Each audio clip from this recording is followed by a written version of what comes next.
section head for architecture at the Knowlton School, and it's my pleasure to welcome you all to Territory, the fall 2009 lecture series. For the presentation of tonight's speaker, Robert Somol, I would like to use his biography as a means of both introduction and as explication of why I consider him to be the key nexus for the issues raised by this lecture series. The first off is territory as a region. And so I'm going to announce the theme, I'm going to give you a little bit of the bio as given, and then I'm going to explicate. So territory as region. Robert E. Somol was appointed director of the School of Architecture of the University of Illinois at Chicago in 2007. So one of the themes of this concept of territory has to do with a sort of local territory of the Midwest. If you've noticed, a number of our speakers, Bob, myself, Monica, next quarter, Michael Speaks, are all involved with the administration of schools of architecture in the Midwest. So there's a kind of theme of a kind of Midwestern territory that comes out through these speakers. The second iteration of territory is territory as institution.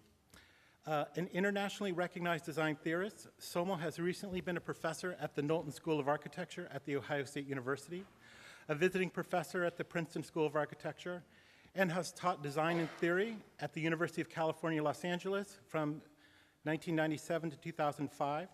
He has served as the Max Fishman Visiting Professor at the University of Michigan and the Cullen Professor at Rice University, in addition to teaching at Columbia University's GSAPP and Harvard's Graduate School of Design.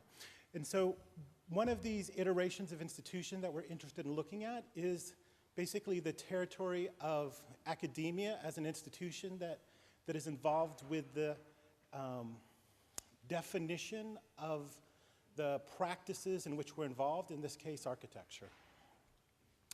The third iteration of territory, of which Bob is involved, is the territory as discourse, so discourse having its own sense of territorial domain. Somol is the editor of Autonomy and Ideology from the Monticelli Press in 1997, and has served on the editorial boards of Any and Log. His writings have appeared in publications ranging from Assemblage to Wired, and have focused on modernism and its modes of repetition, the emergence of the diagram in post-war architecture, landscape, and interior urbanism, and the development of graphic or cartoon protocols within contemporary architectural practice. The fourth iteration of territory, which I think Bob is manifest, is territory as expertise. And here to read from his bio, he is the co-designer of Off Use, an award-winning studio in residence in Los Angeles that extends his interest in combining speculative discipline of modernism with the material excess of mass culture. Bien Anix meets La Dolce Vita. Finally, these four previous iterations of the concept of territory come together in I think, the sort of strongest theme that we've looked in these series of talks, and that is territory as one definition of disciplinarity.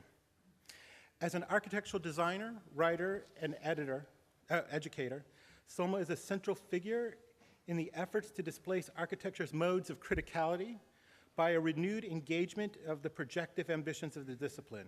His collection of essays, Nothing to Declare, is forthcoming from Any Books and MIT Press. He is a member, and he is also a member of the research board of the Blaga Institute in Rotterdam. And with all of these, I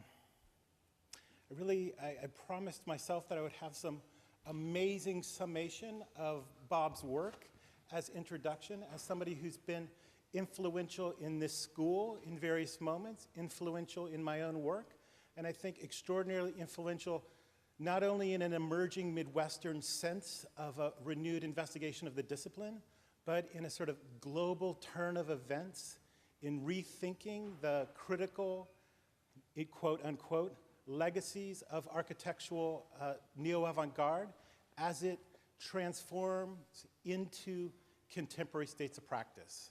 With that, please join me in welcoming Robert Somol.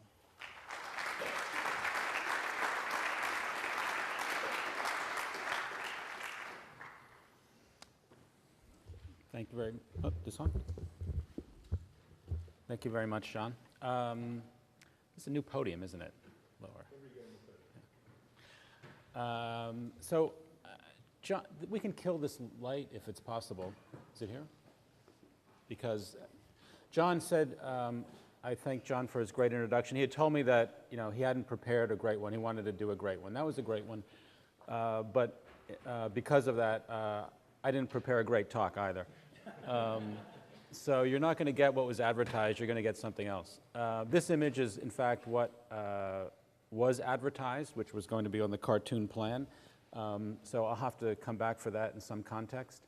Time and circumstance have dictated another talk, or a set of ideas, really, that I first gave a few days ago at IIT. So I will get to that. But I thought you should at least get the Pechacucha version of the talk you might have gotten if I had actually prepared it. So there will be 16 images in 2 minutes describing the cartoon plan as an unfulfilled promise to work on that issue. So I'm not going to talk about this, but it's pretty cool, right?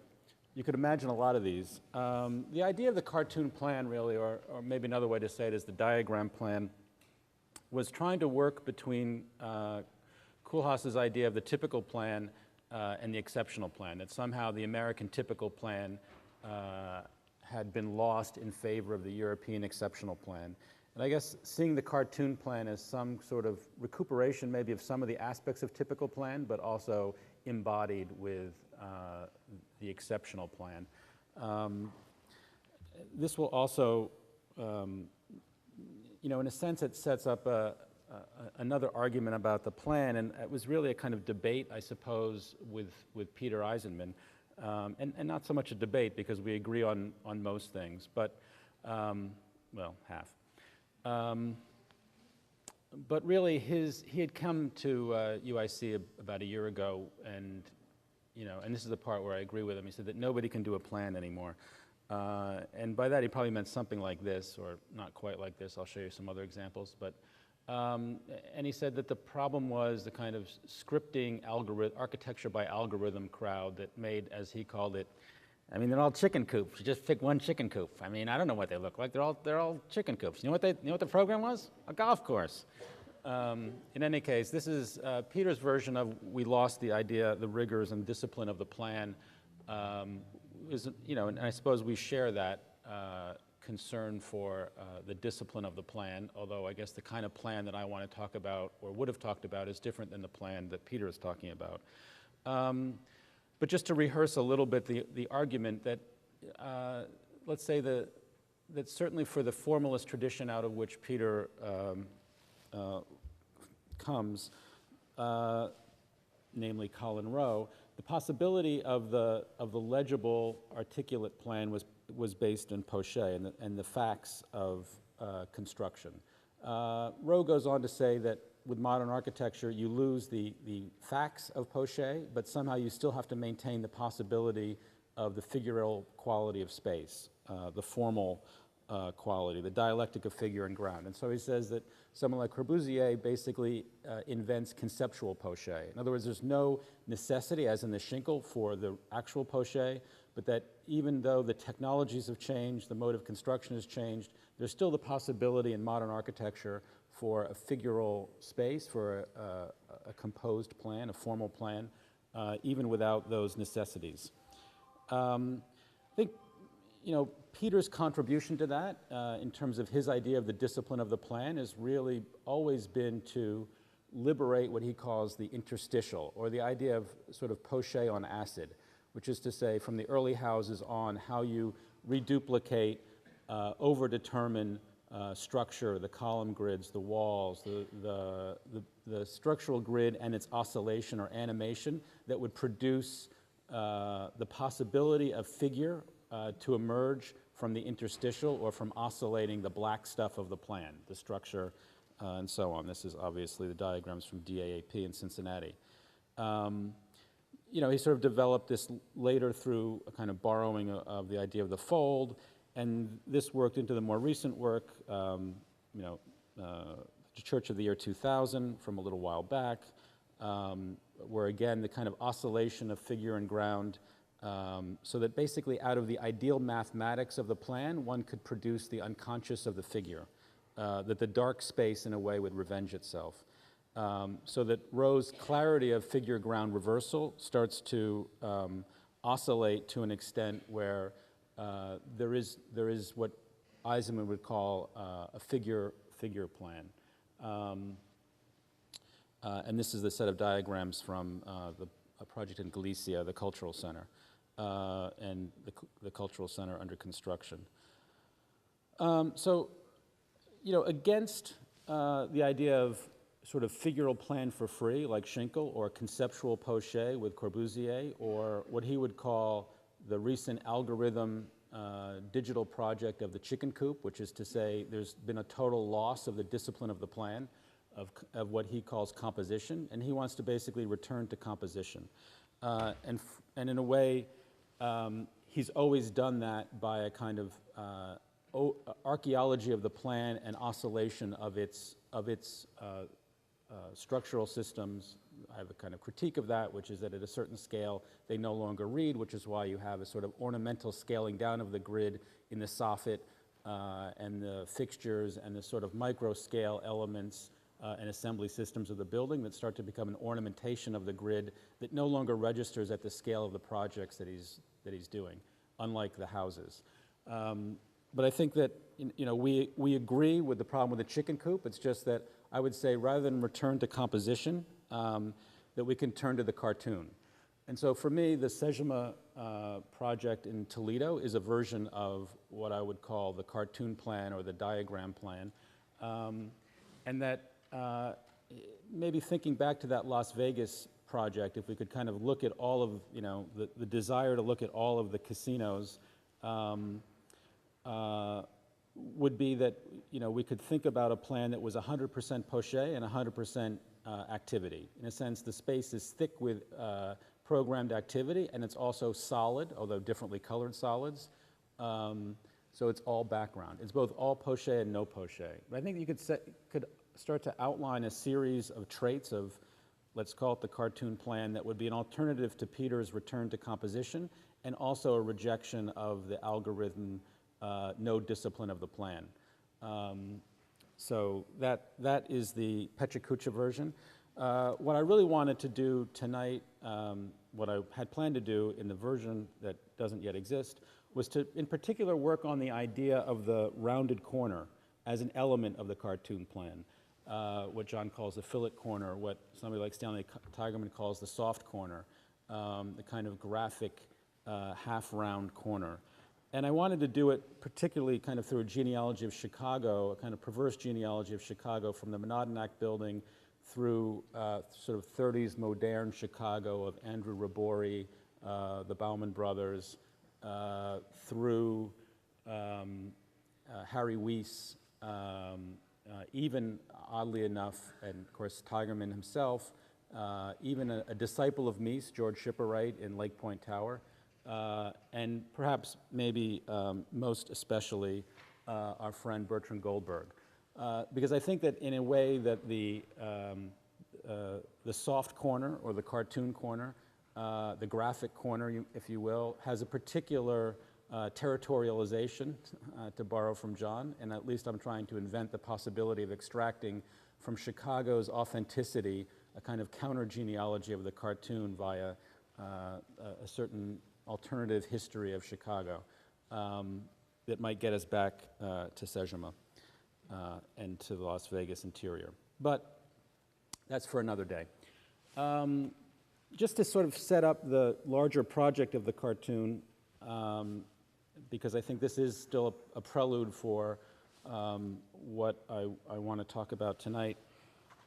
One of the things that bothers me, I suppose, about contemporary architecture, both in and outside the academy, is the proliferation of science models. And in a certain sense, you could say that architecture has always had three vectors of understanding: science, politics, and art. Or you could say the discourse of truth, the discourse of justice or the good, and the discourse of the beautiful or even the artificial or fictional. for me, there's been too much in recent years of an idea of architecture analogous to science. And I think it manifests itself in different forms. And I particularly, as you will see, have a problem with all of the truth metaphors. And even people that I think are quite interesting in terms of trying to lay out an optimistic position for architecture today, somebody like Bruce Mau, I think is way too messianic about the possibilities of science and technology. Bruce is our new Bucky Fuller figure, that we're going to solve all the world's problems with science and technology. And I think that I think optimism is good, but I think messianism is a problem.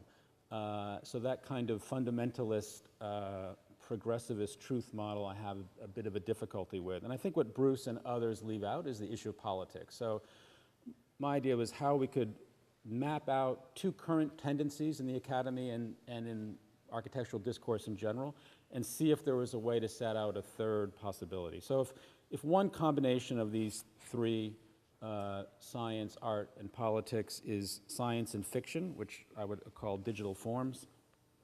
Another one is politics and science, which you might say is sustainable communities.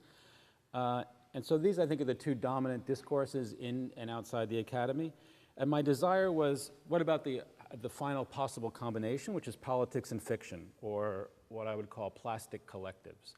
And so this has really motivated much of the recent work, which is trying to understand a new genre, I suppose, as a position. And it's certainly my personal position in the school. I think it has other members of the faculty circulate around it in their own projects. But it's, one can't exactly brand a school in any particular shape. Believe me, trust me about that. It's not by lack of trying. But the idea of what I call polyphi, so political fiction or many fictions or many fidelities or politan or city fictions or city fidelities. So polyphi became the kind of working idea of a third genre against the dominant two. So if we have the true lies of the digital set, the good truths of the community set, and the good lies of what I'm calling the plastic collectives. Each one has a trope, or a kind of formal trope: the monstrous blobs of science and fiction, the green roofs of politics and science. And I guess my genre, which is really what I'm trying to push here, is the idea of the graphic cartoon as one formal manifestation of what a polyphi would start to look like, or political fiction. Hence the cartoon part. So what next? I guess we already finished there, which is polyphi and graphic cartoons. What next was the title of this conference at IIT that I was recently asked. I'm going to watch my watch because God knows what will happen.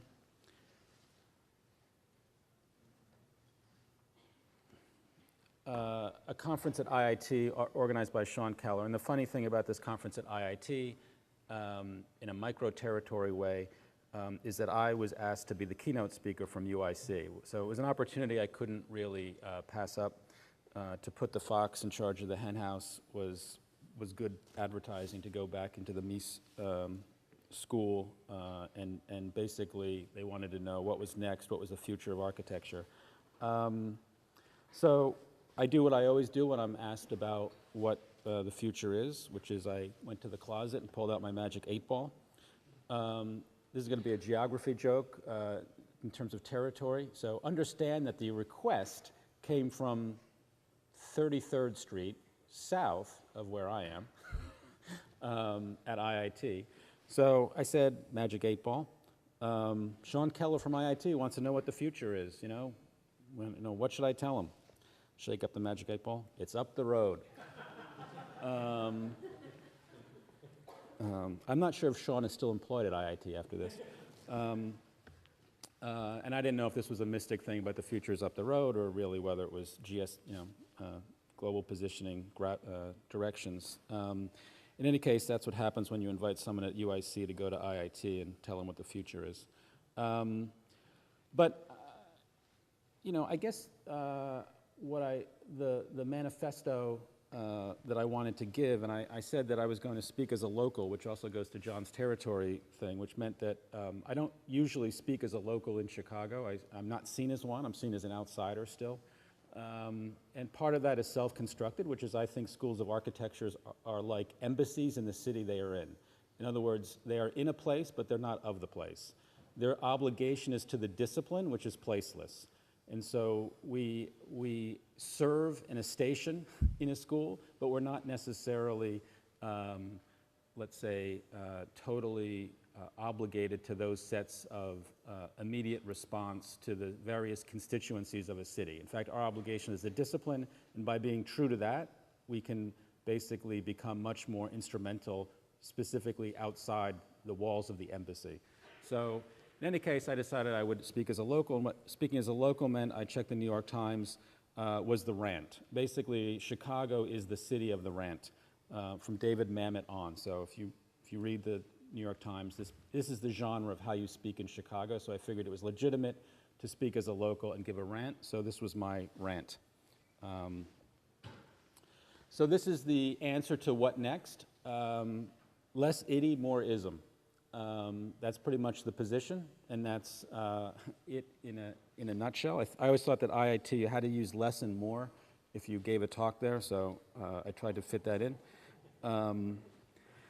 But less itty, more ism. So what do I mean by that? I guess I'm trying to understand itties as conditions or facts, and isms as positions or ideologies. I think that we are in a moment that is awash with conditions and facts, that we're in a condition and that there are certain facts to uncover. Again, I think it's part of the problem I have with the science and truth model. I think it's what led us, and I am part of this move, I guess, toward the idea of architecture as a form of research, or let's say even the research studio. Doesn't mean I've given up on that genre of work, but I think that the problem is that people have started to believe their own press clippings as if we were really uncovering facts. And that to me was never the purpose of research. But I think that the techno-science, social science model of research has infected the school, and that this is how research is understood and how it's imposed on us. And frankly, that's now not how our discipline works. Our discipline works by, I would say, projecting positions and alternatives, not by recounting the data of facts and conditions. So less itty, more ism, and we all know the itties. Here are some of the itties: sustainability, affordability, accessibility, universality, diversity, identity, interdisciplinarity. This is the language, I would say, of bureaucrats. And also, I have to confess, it is now the language of administrators, which is the language that I'm forced to speak. This is how you get grants. This is how you get promoted. This is how you get support. These are the itty words are the words you have to use because they seem to be neutralized. It's just a condition. The thing about itty words is that they're measurable, which is why bureaucracies love them, and why in a particular moment of economic times as this, the itties take over because, you know, there are percentages, there's numbers, there's ratios, there's dollars attached. All the itties are easily accountable. But I would say that, you know,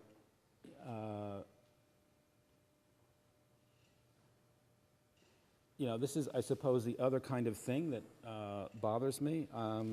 Because I try to support my faculty, I tend to look up the ACS, you know, what kind of awards they can get, and there are about 8 or so. But they all, the final line of all the criteria is, submissions should convey how they address ideas of cultural, social, economic, or environmental sustainability. In other words, I don't know when the ACSA got taken over by fundamentalists, and I don't know why I have to pay $10,000 a year to be a member of the ACSA, when in fact my faculty, nor I, nor the research conducted at the school would be up for any of the awards under this condition. Yeah, we can all lie and say, you know, we can reconstruct the practice, but the fact is we shouldn't have to. It's the job of a faculty member and a designer and an architect to set the problem and the terms and the criteria and then be evaluated. It shouldn't have to be this imposed, lemming-like pursuit, which I think is I don't know if I can get John to go to the ACSA Administrators Conference, but this will be my cause. This is my bête noire now. Because it's the only way to get grants. You have to say these words. It's like a magic language. And you have to realize isms are just more fun than iddies. I mean, urbanity, not so good. Urbanism, pretty interesting. Reality, not so good. Realism, it's got possibilities. Rationality, rationalism, practicality. This is the big one in Chicago. Everything is practicality. They don't actually understand the difference between practicality and pragmatism in Chicago. In other words, the idea of pragmatism is pretty interesting, which is a kind of experimentation through doing. That's not what they mean. They mean practicality. Formality, stuffy. Formalism could be interesting. The big one, community, not interesting. Communism, pretty interesting.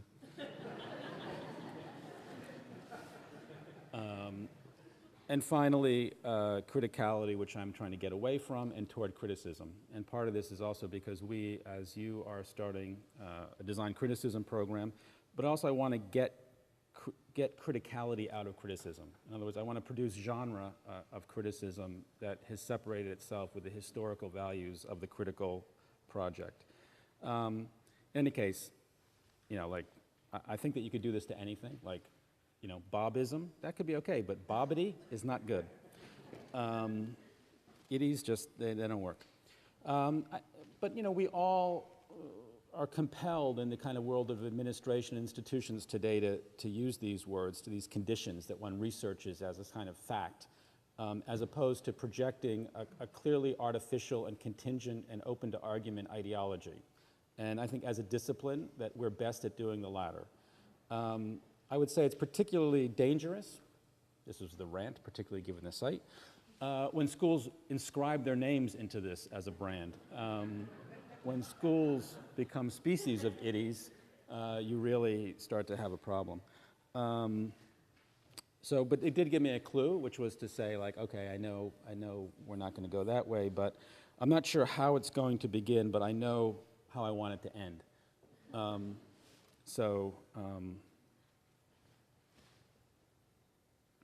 And I survived the whole lecture. But I realized I was maybe getting a little, maybe it was a little bit bad on the science thing. And so I decided to read some historians and philosophers of science, in particular Paul Feyerabend's Against Method. And under this definition, I can actually think I would be more sympathetic to, too bright for you? These are my colors. These are my colors. Not red and black, that's IIT. You got 3 more to go.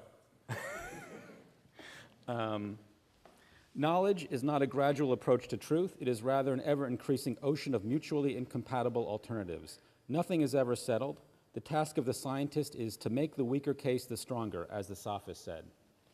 And this, I think, is actually, I can get behind this as a position for architecture as a discipline. Feyerabend again. We need a set of alternative assumptions, or, as it were, an entire alternative world. We need a dream world in order to discover the real world we think we inhabit, and which may actually be just another dream world. We must invent a new conceptual system that suspends or clashes with the most carefully established observational results, and introduces perceptions that cannot form part of the existing perceptual world. This step is again counterinductive. And I guess it's precisely, if I had to say what I'm trying to teach, or what I'm becoming more interested in working on in the context of the school, is precisely what Feyerabend calls the counterinductive, but what I would call the counterintuitive. To develop techniques and forms of counterintuition. Because I think it's the only way to overcome the kinds of platitudes and assumed certainties, really as a way of expanding the possibility. I mean, one of the things that Feyerabend says is that you need an alternative theory, a fictional theory, in order to uncover facts. Basically, if you operate under the dominant theory, you can only see and uncover the facts that follow that model. So the only way to even understand this, a presumed real world, if you thought one exists, was in fact through the proliferation of alternative hypotheses or counterfactuals, what I would also start to include as what-if scenarios, thought experiments, that's the counterintuitive strength of architecture. So when we see this image, of course, we know this image because it's also become a cliche of the current moment, which is to say, this is what we would need in terms of resources if the rest of the world consumed at the rate of the US. This is the 4-Earth image. We would need 4 globes. And the moral lesson of this globe is, of course, we need to reduce our footprint. There are a number of assumptions in this, and to be counterintuitive also requires one, frankly, to be politically incorrect. There's no other way to say it. And in fact, so I think that political incorrectness is a particular form of advance of science and certainly of the design discipline. And we have to be, frankly, extreme about that. So, the lesson is smaller footprint. And I think that there's no right that the US has to consume resources, but I'm not sure that the assumption inherent in the model, which is that resources should be consumed equally everywhere, is necessarily the kind of world that one wants to live in either. In other words, that the advances may in fact require disequilibrium in terms of resource allocation. So there are assumptions here, but I think as a designer you have to say, forget the smaller footprint morale of the image. I think what attracts us as designer, I will say unconsciously, is basically, wow, 4 Earths, that's pretty cool. Let's face it, it's the graphic that we're seduced by, the fact that there are 4 worlds. And I think that, again, to fire Robin, that's what architects do. We project and invent alternative worlds. These are 4 projects done by Alex Lerner, a member of our faculty, over the summer for an exhibition on the open city at the NAI. These were actually cities. These were spherically modeled new forms of city for the Open City show in Rotterdam. But I think that this is precisely the idea of how we invent alternative worlds, that's our job, and to project those alternatives, to multiply Earths, at least conceptually. There was also I realized a workshop that we did a year and a half ago with Neil Denari called Alternative Chicago. I brought Neil in for a 4-day workshop, and in 4 days you can't do much, so he basically gave them Google Earth and Photoshop. They were the only 2 tools they could use, and they had to then develop alternative Chicagos and write scenarios about how those alternative Chicagos came to be. It's kind of hyper-realist planning, photorealist master planning. This was like a Venice, Chicago, I suppose. You have to understand, this was not taken well in this school in the city. Surprise. The fact is that people in Chicago don't like people from outside to come in and do things in Chicago, as I discovered.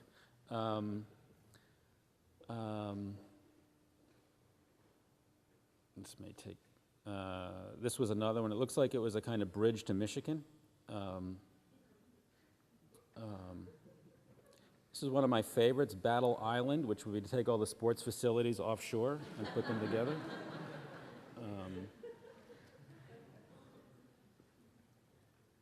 And then Jane Mansfield Park.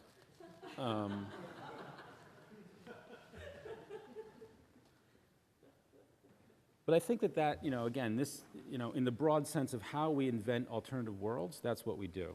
Now, this is a slight shift in the rant and maybe to the issue of territory. I would say that that's one form of territorializing, our invention of alternative worlds and the kinds of economies and audiences and plastic resource distribution and formal organization that goes along with those alternative worlds. There's a quote by Mark Wigley. I don't write about architects today because I think they write. I would rather read an architect than read a critic on the architect's work.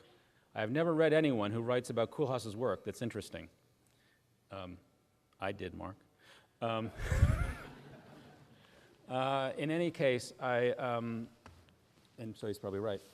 I think that this is the kind of abdication of a territory that I find problematic. And what I mean by, we're at a moment, I think, the late 60s and early 70s, were interesting in the sense that there was a lot of genre swapping in terms of the expansion of territory. architects would do different things. They would write, polemicize, create institutions, write about other architects, their own work, historical figures, and they would also design. I think today we're in a world of specialization, and it's precisely that specialization that I think also leads to this idy world of focus on facts and conditions. That the rise of the specialist, so we have the digital specialist, the technology specialist, the PhD scholar specialist, but we've abandoned any possible generalist field that I think is really what we own as a field. In fact, I think that, again, in these economic times, let's say, increasing demand for universities to put every unit on its own bottom, or for students or parents to basically say, you know, that's great, but how much are they going to make when they graduate? I mean, it's a funny thing. It was never a question that I or my generation, I think, asked ourselves when we started flirting with higher education, like what was in it at the end in terms of a paycheck. And clearly we know where that ends up now. But I think this kind of new idea that universities have to be instrumental, which is really the death of the liberal arts and the death of a certain kind of model of undergraduate education in terms of the economics of it. And this is something that's a bit of kind of widespread. You know, in other words, the sciences, the foundations that fund themselves, the hospitals, every ship on its own bottom means research dollars that support programs and students and so on, and that clearly the liberal arts are not able to generate that sort of revenue, and so basically we are having a kind of, I would say, shrinkage of the liberal arts. I think the interesting thing, this is just one last aside, is that in universities, in the context of the university, I think the School of Architecture is the last place where you can actually do the liberal arts. In other words, because of the Trojan horse of the professional education, you could sneak in a liberal arts education. It's the last professional education, unlike business, law, medicine, that, let's face it, their coursework is quite narrow in terms of its breadth. When you go to architecture school, you're in structures, you're doing calculations, you're in design studio, you're writing papers in history theory. You basically recapitulated the entire liberal arts model under the guise of professional education. So we may be lucky, but we have to kind of argue for our particular place in the academy because of that. In any case, I find Wigley's abdication irresponsible. And I think it contributes to the idea that we have PhD scholars and architects over here. And at the conference I was at, it really did reproduce that split between designers and really historians, not even theorists, let alone critics. But I think that the problem with Wigley's comment is that it leads to bad criticism. In other words, we've left the field of the generalist critic, and so we end up with essentially bloggers. Let's face it, bloggers give vanity press a good name. Blogging is not a criteria to get published. But in Chicago, apparently, at least in the Chicago Reader, if you have a blog on architecture but have no particular training in it, but you did a blog that more or less listed events and schedules and slowly started to sneak in your own, average man opinion on architecture that you then get vetted somehow through your own blog to then get to write for the local papers. In any case, this is my open letter to Lynn Becker, down in the lower right, Lynn Becker on the problem with the pavilions. Just a quick, as part of this centennial, which I hope is over very soon, for the centennial of the Burnham Plan, both IIT and UIC were involved with the Art Institute in engaging Zaha Hadid with IIT and Ben von Berkel and UN Studio with UIC to do two pavilions that Joe Rosa really orchestrated with other funding. And so as part of these celebrations, there were these opening of these two pavilions.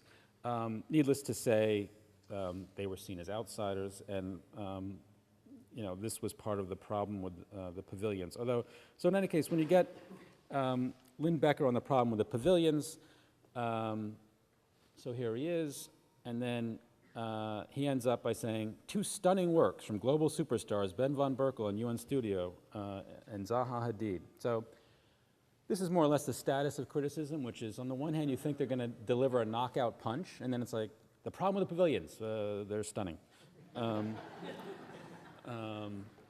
So then you say, okay, well, what is this 3,500-word article really about? And then maybe we get a clue. A pedestal is a poor place for taking the measure of a man. If there's been one deficiency in Chicago's exhaustive, exuberant celebration of Burnham and his plan, it's the absence of skepticism. So I was like, okay, finally, not about the pavilions, about Burnham. Let's be skeptical of Burnham. Great, sounds good. 2,500 words later, Burnham was a great man. Look at the article, get it online. This is like the kind of false start criticism. I'm going to be really tough, but the pavilions are great. Burnham was great too. So you got to wonder, okay, Lynn, what is the problem? The problem apparently, because it's not the pavilions and it's not Burnham, the problem is the people who contributed to bringing stunning pavilions in behalf of a great man. And in fact, these people are local hucksters who've hijacked the celebration, a new set of cultural gatekeepers, dogmatic, slavish devotion to fantasy and European modernism that's about as far from the spirit of Chicago architecture as you can get, ideologues, devoted Europhiles, condescending, having the dead weight of intellectual baggage. Who, Lynn? Who are these people? Who are these evildoers? Why are we letting them in our city? With Burnham, architecture was about practicality and pragmatism. With Rosa and Somol, it's about fantasy and glib intellectual parlor games of misreading. Ah, it's Rosa and Somol, Somol and Rosa. That's the problem. The funny thing is that this list is actually a pretty good description of Burnham himself, if you think about it. Huckster, Europhile, ideologue. So it's so we realized that we were the problem. And it was a kind of easy shot for Becker to take. He left out Donna Robertson, who is the kind of third player in this, because it wouldn't have suited his these new people in the city hijacking theme. So Donna and IIT don't get mentioned at all. The condescending part was just directed to me. And it had to do with an introduction for Ben's lecture I gave, where I basically claimed Ben as a Chicago architect. I was tired of but there's no Chicago architects in it. How come they got left out? La, la, la, la, la, la, la. And I said that, we had to be more ambitious about appropriating the world, not just assuming that where you paid your taxes was your form of identification. So back to the embassy model and John's idea of territoriality, I think that we can nominate in the same way that Neil was nominated to come in and do a kind of new Chicago from the genetic material of Chicago. I think that, Ben, you can be a Chicago architect without having to live in the city of Chicago. The question is, do you take up the disciplinary problem of Chicago is what makes you a Chicago architect, not where you live. So again, for me, the territoriality, if you will, is a disciplinary territoriality, not a geographic territoriality. So we were the problem. But what you get, this is the UN Studio Pavilion, and Doug Garofalo and his office worked as the local architects on it from our faculty. Now, so the problem is, of course, the immediate assumption is, who are these foreigners? Why didn't Chicago architects get it, even though they were involved with Chicago institutions and architects? And then, they have nothing to do with their context. I mean, this building could be anywhere. Zaha, could be anywhere. And I think that, again, there's a sense that Chicago is something. But when you think about the site, let's face it, the history of this site in a very short period, it was a lake, it was landfill, there was a train on it, there was parking on that, and they put down Millennium Park on top of that and planted it as if it were a 19th century park. There is no context here. There is no context in Chicago. That's what makes Chicago, Chicago. If there's one thing about Chicago, it's that it's not about context. It's a totally artificial constructed ground, and that really, the UN Pavilion in particular, by floating above the ground, is a comment on that artifactuality, let's say. And clearly there are, let's say, other obvious connections, to Mises Farnsworth House. But I think also you don't have to go far.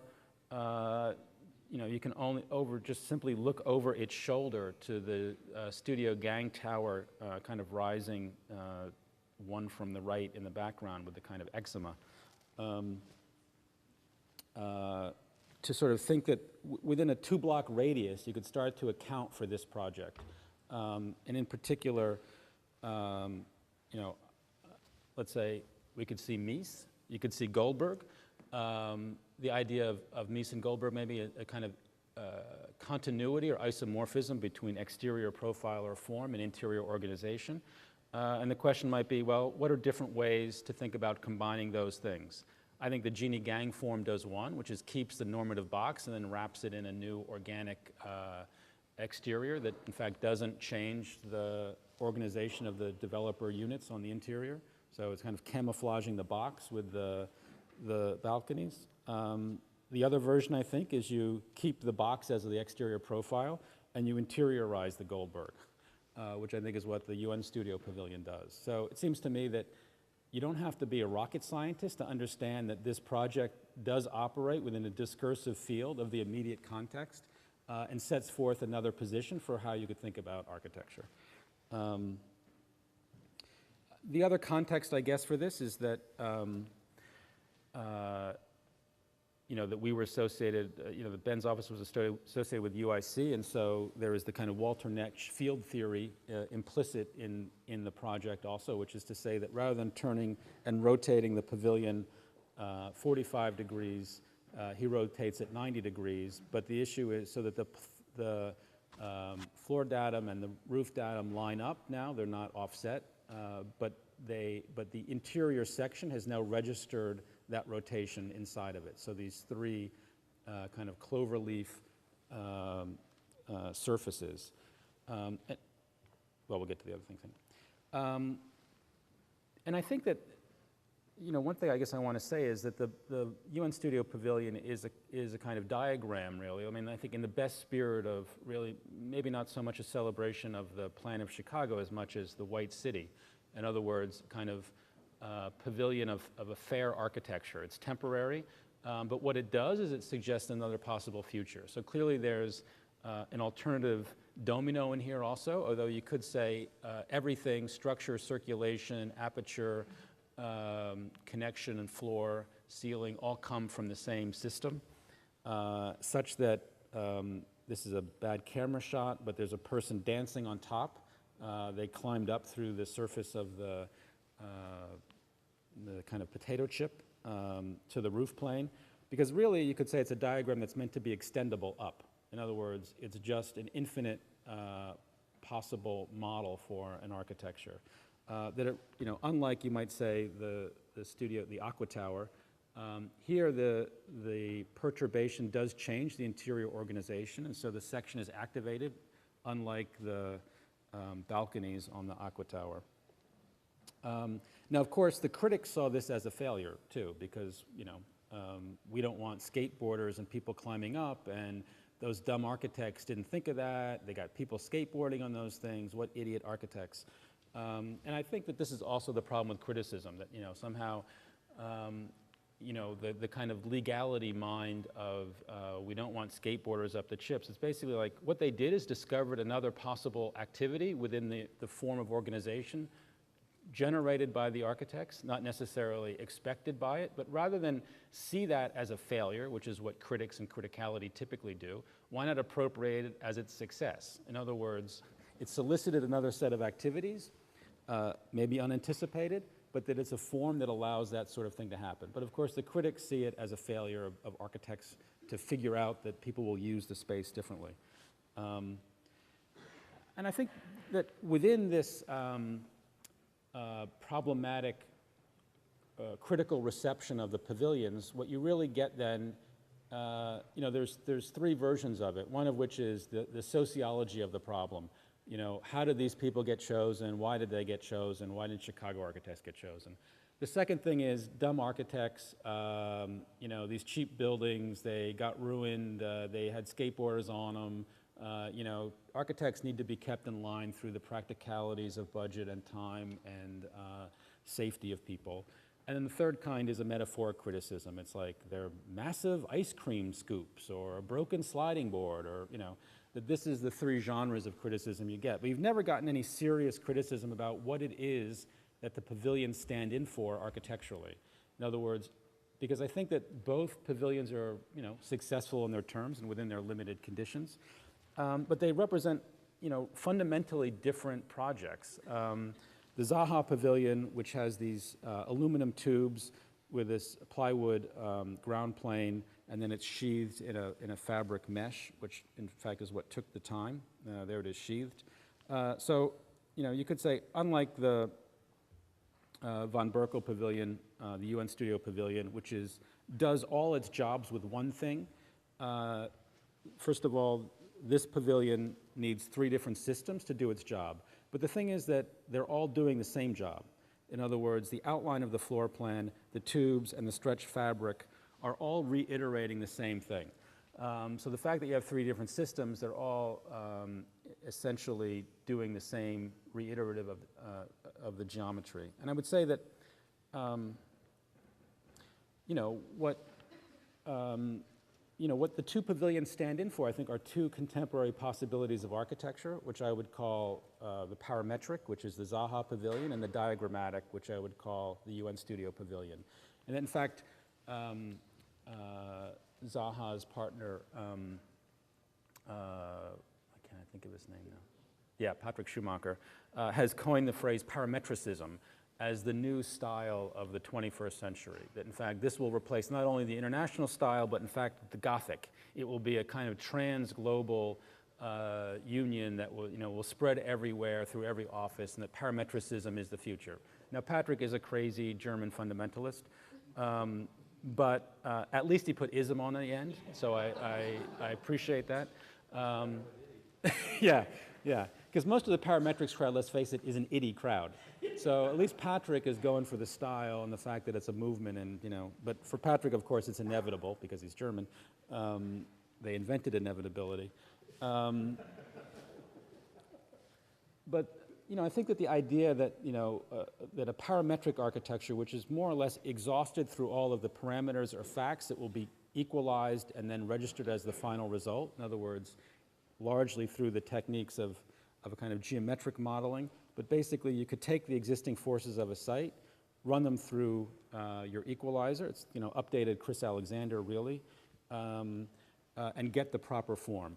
I think diagrammaticism is not about that at all. In other words, parametricism relies on a version of reality which happens to be the facts as they are, and you model them, and they become the result. Diagrammaticism basically says we can organize the world a different way than it is. Let's try this way out, and it's transportable. It's not of its site, even though it can work in a site and rearrange conditions. So to the extent that I think that, you know, the diagrammatic project is more projective than the hyper-mimicking of presumed real conditions and constraints, which is really the parametric project. So I think they really stand for 2 different visions. I also think that, you know, the parametric model, you do have to be a geometric or at least algorithmic fundamentalist. I think geometry in the case of UN Studio is agnostic. In other words, it's square when it needs to be square, and it's curved when it needs to be curved. There's no particular fundamentalism or essentialism about the geometry. It does what it has to do when it has to do it. You know, and obviously the diagram has been exported even before it landed in Chicago, but will be exported other places as well. This is the trefoil diagram from the Mercedes Museum of UN Studio, which is essentially the same as the roof plan of the pavilion. But not only amateur critics, I would say, but also professional critics. Blair Kamen is the Chicago Tribune professional critic. This is my beat up on Critics Day. In the name of our own MA in design criticism. As a kind of salon de refuse, because the no Chicago architects were in the pavilion, they did a show called Big Bold Visionary of Chicago architects. Some work was good, most of it was not good. It was horribly curated in a terrible space. It was just pretty much an awful show. Lindbecker, of course, said it's a great and excellent show. Blair Kamen also gave his nod and said it was, basically a good show.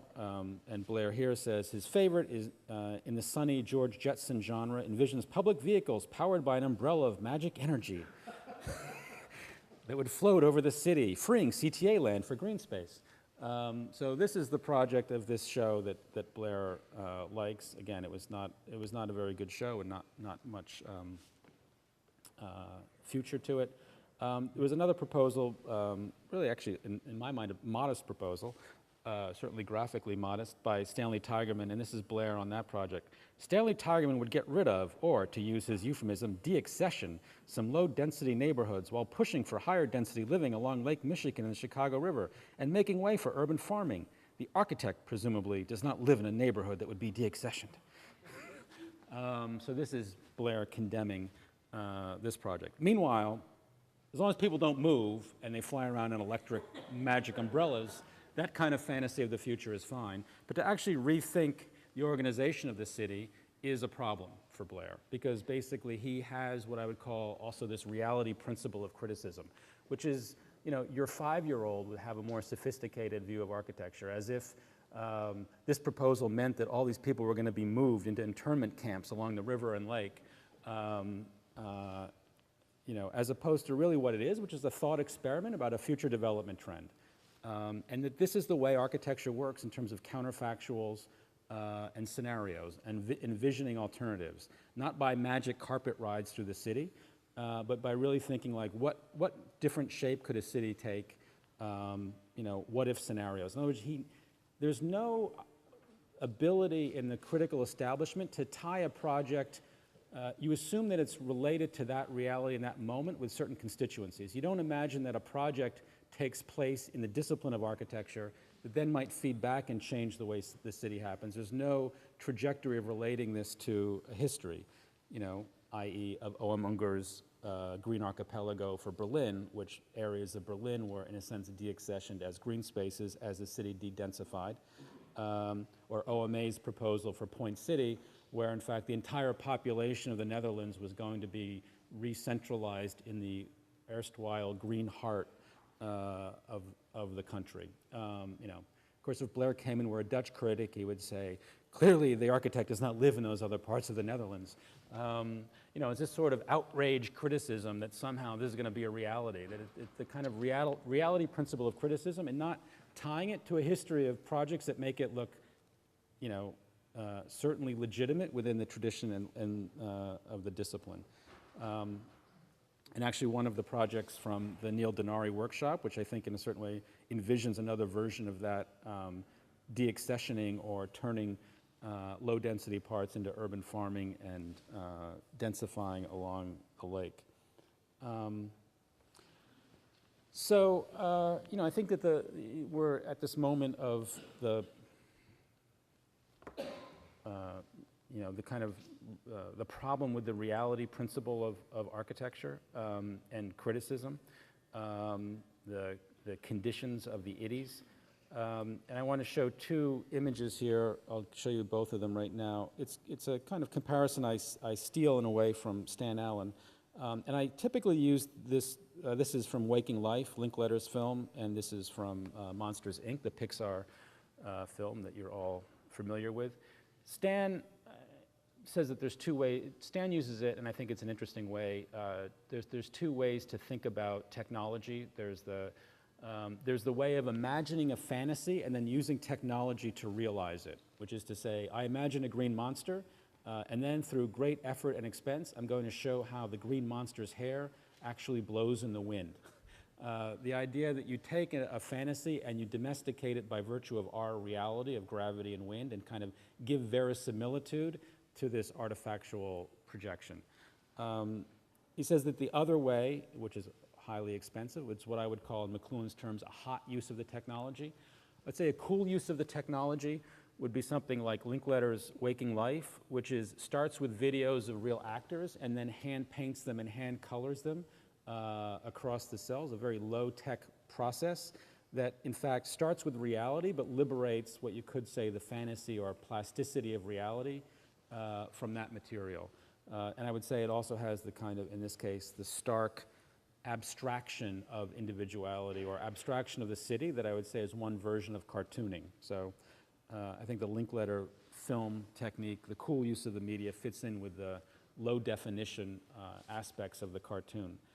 But I think there's another way to think about these two images, which is less judgmental, which is that Arthur Drexler has said that the job of technology is to make the fantasy a reality, or to make the dream a reality. This is Rainer Banham quoting Drexler.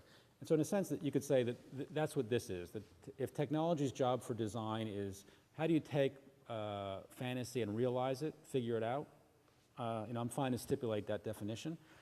I guess as a corollary then, I might use this as to say the job of theory, which is to say that the job of theory is to start with reality and demonstrate its artifactual quality or its plasticity or its susceptibility to be something other than what it seems to be.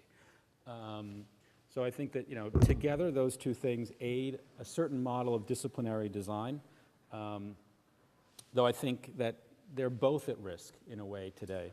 And so in consulting the Magic 8 Ball for the last time, I decided to ask it, what will we be done with in the next year? What future can we look forward to? What things do we not have to worry about in the future or say?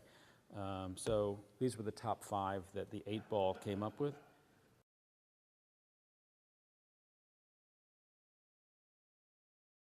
Justifies any project everywhere.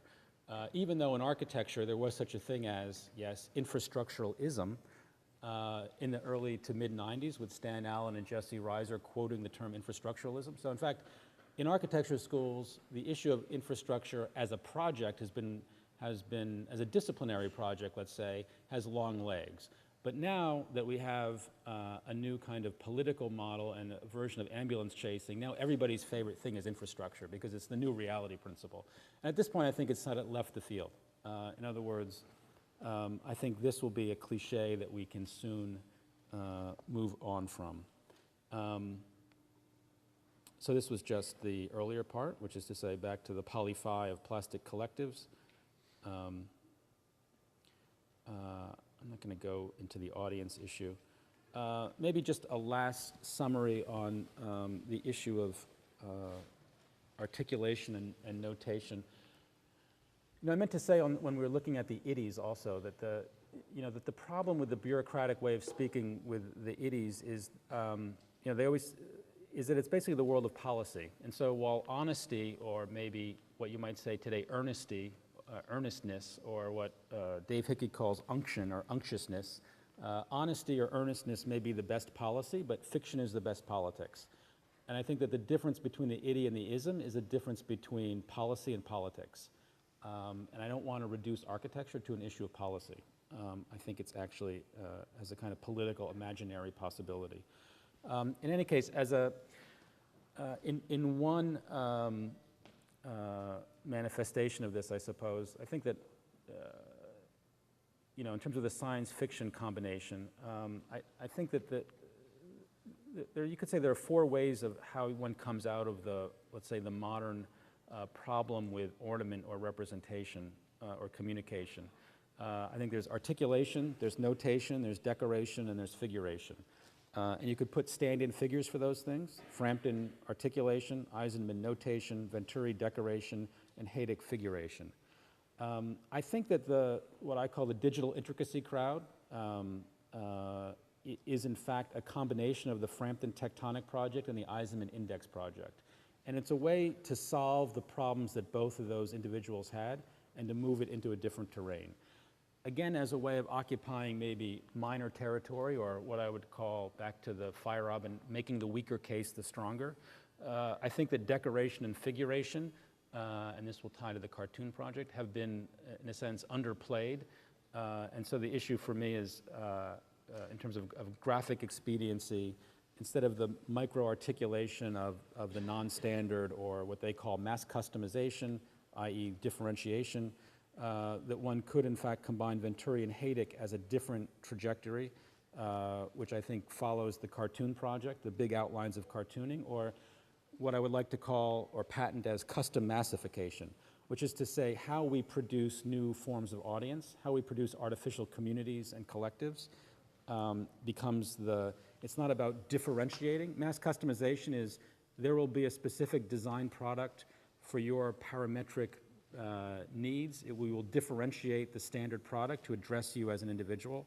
I think the problem today, the political problem today, is not how do we individualize. We have too damn much of that. The question is how do we produce any credible sense of the collective? And so the idea of fashioning or customizing masses or groups as opposed to individualizing or customizing a kind of mass-produced consumer object. I think, no, we won't get into the two eggs, but Greg's egg is basically the model of differentiation and mass customization. I think that the Congrès Expo egg is the opposite trajectory, which is to say you start with individual differences and you fuse them to produce a new identity. Because the question is, how can groups take new pleasures in images or shapes that they can then become take a new kind of pleasure and identification with. So rather than saying that we're going to take this thing and differentiate it to each of your nudes and each of your sites, I would say it's a little bit of the parametric problem of the Zaha Pavilion. The issue is how do you take differentiated parts and put them together to produce a new singularity or a new image? Hence body without organs. The last 6 slides are really just scatter shot of what that might look like, because I think one is obligated in arguing for a position not to avoid the formal design issues. And so that if the question is, what does political fiction look like? In other words, the reason that the new urbanists, God hate them, but they're very smart because they also produced an image around which audiences and collectives and developers and so on could arrange. And so if you're going to engage that territory, you can't go in with one arm tied behind your back and say it doesn't look like anything. So I think that, in terms of the cartooning project, I think that MVRDV's Hagen Island is one version of that. I think if you want to go back and trace the legacy of political fiction, this is the Voluntary Prisoners of OMA, but I think that Hayek's work in particular, as I suggested in the other image, becomes another way to think about the characteristic communities or collectives with the narratives that go with them that start to produce a different model of architecture and, let's say, collective fiction in these characteristic shapes. I think it's exactly the project that's been inherited also by someone like Joop van Lieshout. This is Slave City in terms of a political fiction, and maybe on another register as another version of the cartoon. This is Fat's Community Center in Hoekvliet, which is also, let's say, how to produce a fictional community where it didn't exist before. In other words, rather than a critical regionalism, you could say, it's really what you might call a projective regionalism. In other words, its view of territoriality isn't something that's of the place, but it's actually a projected fiction on it. And so, if we want to change from Ken's critical regionalism to projective regionalism, this would be one version of the new form of territorialization that we're interested in. Thank you.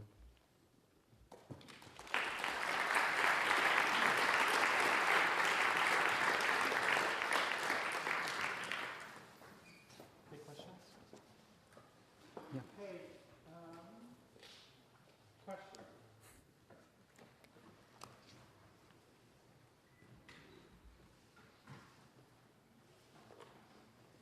I know I have a question. How about if the room gets light?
You want to marry the opposition I set up.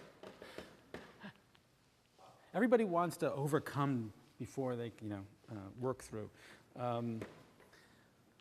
Before you're even done setting up a taxonomy, all of a sudden everybody wants to undo it. I think that they're just totally different ontological projects, let's say, in terms of an understanding of the world, and for us, the discipline. And I would say that, to me, because I think that architecture is a cultural discipline, it's not about facts, it's about values, and therefore it's about choices, not necessities. And that, our job is to further the possibility of choice in the world, and not to assume that we are modeling a necessity or a fact.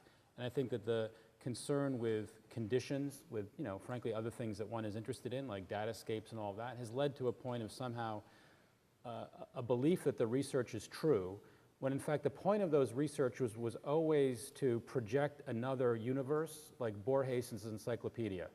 In other words, it wasn't, I'm going to go find the facts in the world and bring them back. It was always, I'm going to go find a world that arranges things politically, economically, environmentally, socially different than the way this world is organized, and show that that's also a viable way of organizing the world, even though it might be laughable and comic to those from the other point of view, let's say, or the other world. So, to me, the idea of architecture as a kind of set of language games or counterfactuals or alternatives, the ism world, to me, which we've lost, and maybe John's dissertation subject was the great last ism maker, Charles Jenks. And so for this, I also applaud Charles Jenks. He invented a movement a minute and let the evidence come later. The idea is you name the thing first, and then work will, name it and they will build. And I think that the IDI world, it's just a totally, I'm not sure how you mean that they could be kind of adequated or combined in a way. Because I think the ism world, because in a certain way you can't argue with a condition, right? We're in the condition of modernity. You can't be for it or against it, you're in it. And so if you talk the language of condition, it suggests that there's no outside. If you talk the language of ism, immediately it's drawing up battle lines, and the idea is that this is a cultural, political discourse and debate and discussion, and you can join it as a member of an audience, but you're not in it de facto as a constituency.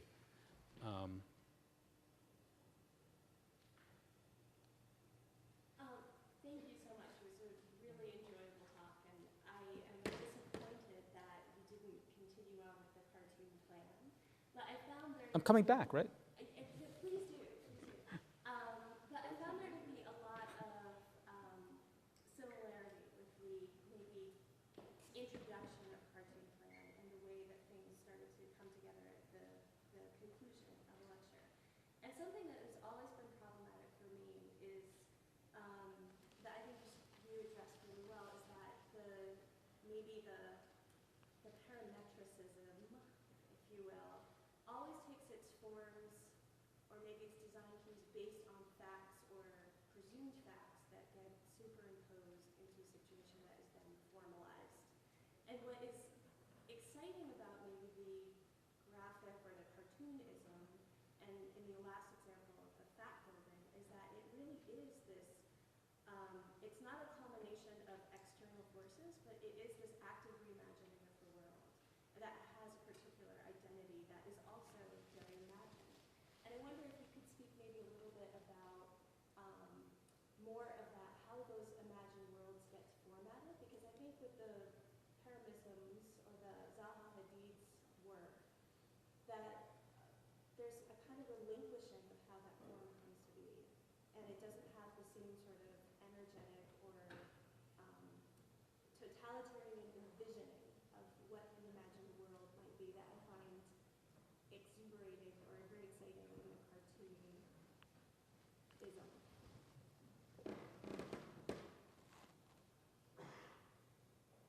Yeah, I mean, I guess that, maybe back to the two pavilions in a way, the Zaha and the UN studio. I mean, the criticism of local critics and architects was that these people are not of Chicago and therefore they can't do Chicago architecture. So Chicago was seen as an ideal thing. Zaha's position might be, but I have discovered the precise forces here, and I will model them and give them back to you in a way that doesn't look like the ideal version of Chicago. I think that Ben's version is the project of Chicago, which is what I'm calling diagrammatic, meaning that it's a set of traits or relationships that is, not stuck in the ideal vision of Chicago, nor the particular facts of a local circumstance at that moment, in terms of that idea of regionalism. So it's not a regionalism of look, and it's not a regionalism of somehow documenting all the functional forces and flows and requirements.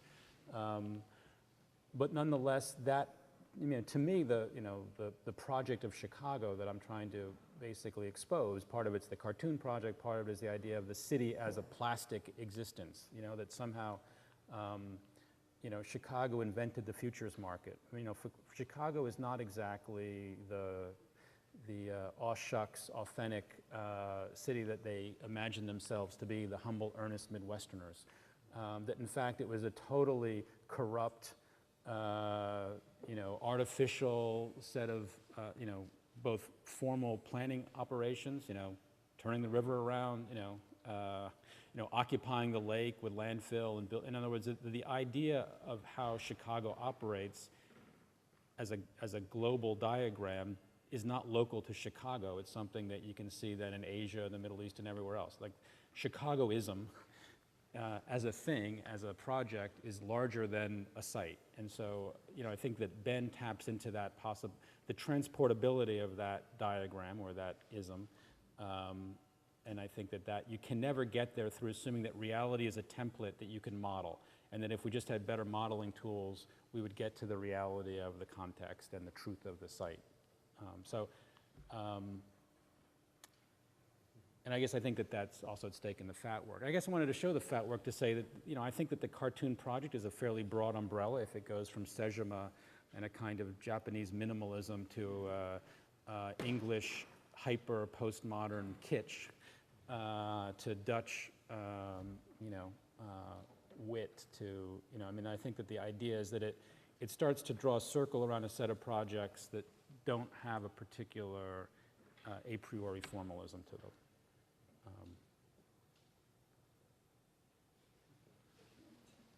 Oh, I thought you didn't have to raise your hand. But I do have questions. And part, I really appreciated the talk, and this is part of the reason I miss you being here in a way, because I feel like your contribution to discourse is significant, but also at a micro level. For me, you're always the mediating figure between Jeff and I. Jeff will always want to claim a kind of that can't be a happy place to be. In terms of the inscrutability of the architect's effort. I feel like with a cartoon plan, you make it somehow political and about this consensus model. And where I,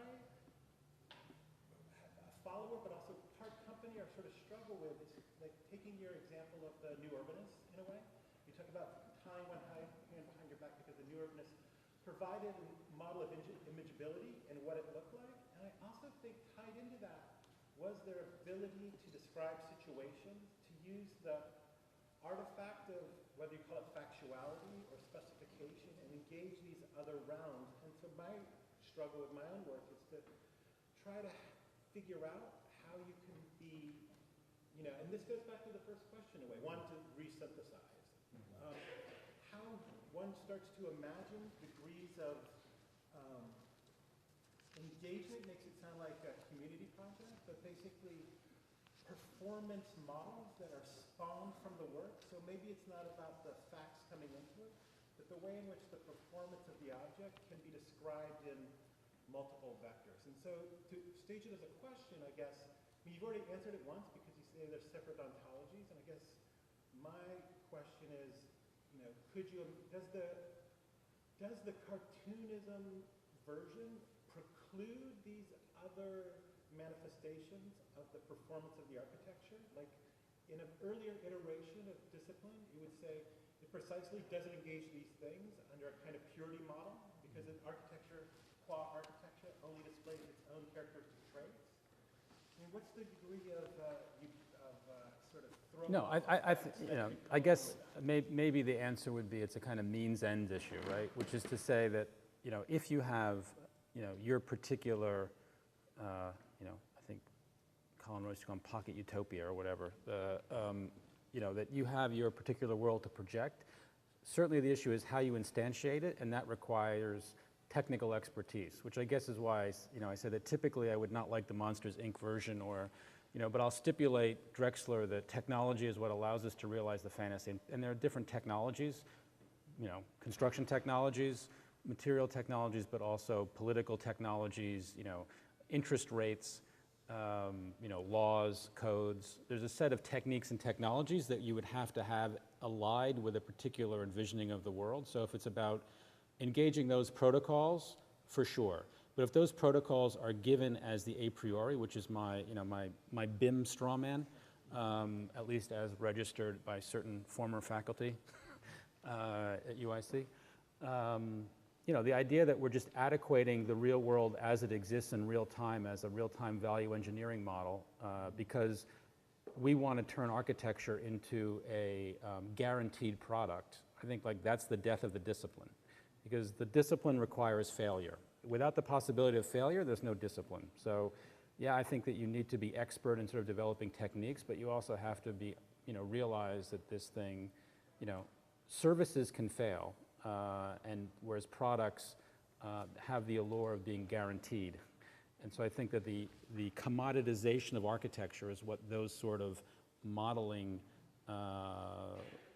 operations engage. So for sure you have to deal with, you know, the question is, I won't give the Clash line, but what's that?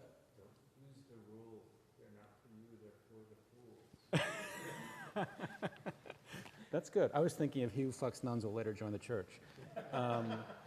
Which is to say that if you think you're doing one thing and basically you get sold down the river, you know, I mean, so the issue of like how to use policy, protocol, developer logics, or whatever, I mean, I think that that's, you know, if it's a means to an end, yeah, but if it has become a means that's been sublimated as its own end, which I think is, you know, another version of that bureaucratization of the, you know, I mean, and I do think that the detour through other conditions, other sites, was meant to liberate plastic, alternative, counterfactual worlds.